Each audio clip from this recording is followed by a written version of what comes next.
Hi, in this video we are going to discuss about finding attribute closure and candidate keys using functional dependency. If you want, you can go through this article to get details about it. Okay, so first we will see what is functional dependency. Okay, so in a relation, functional dependency exists between set of attributes. Okay, so in employee relation, if X is determining Y, it means if two tuples have same value of X, it should also have same value of Y.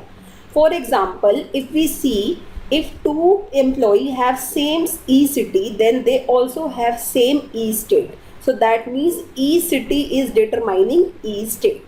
Okay. Similarly, we can see EID is determining E name and EID is determining E city as well. Okay.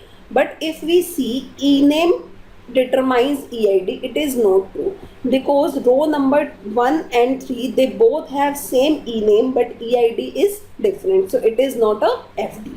Okay.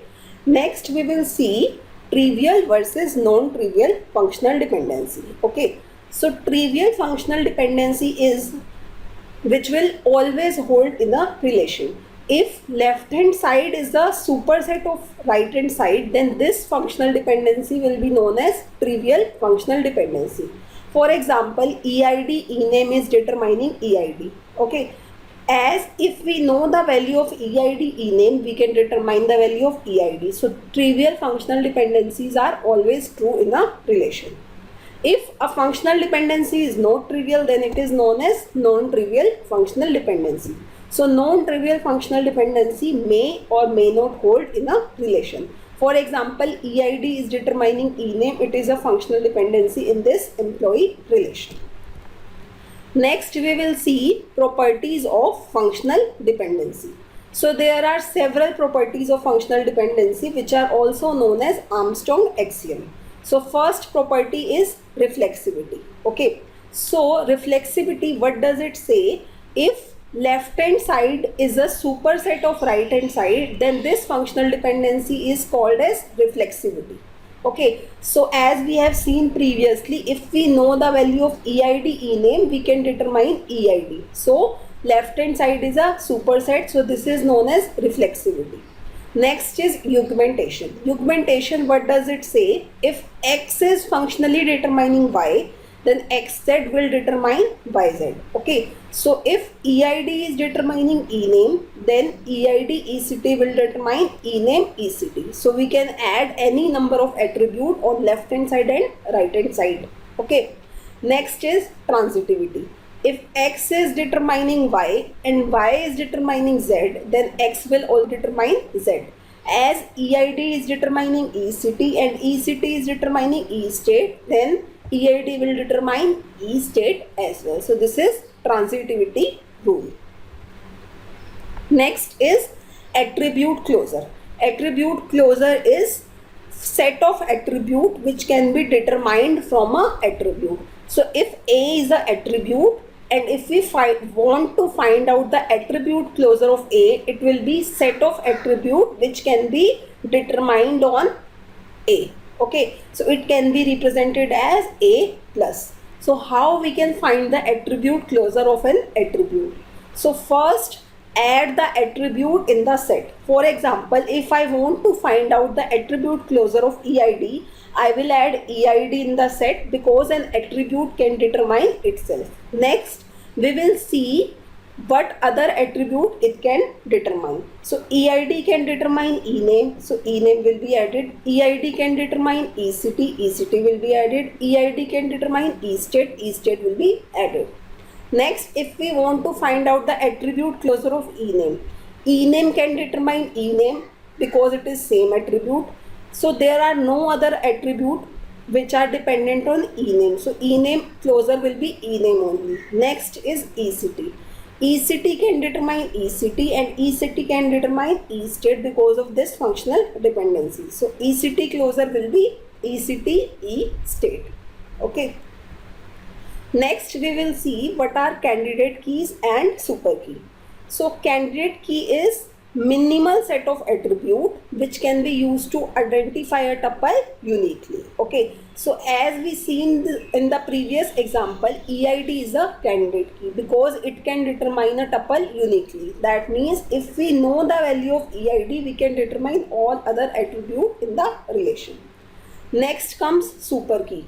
Super key is the set of attribute which can be used to identify a tuple uniquely. That means super key is not minimal.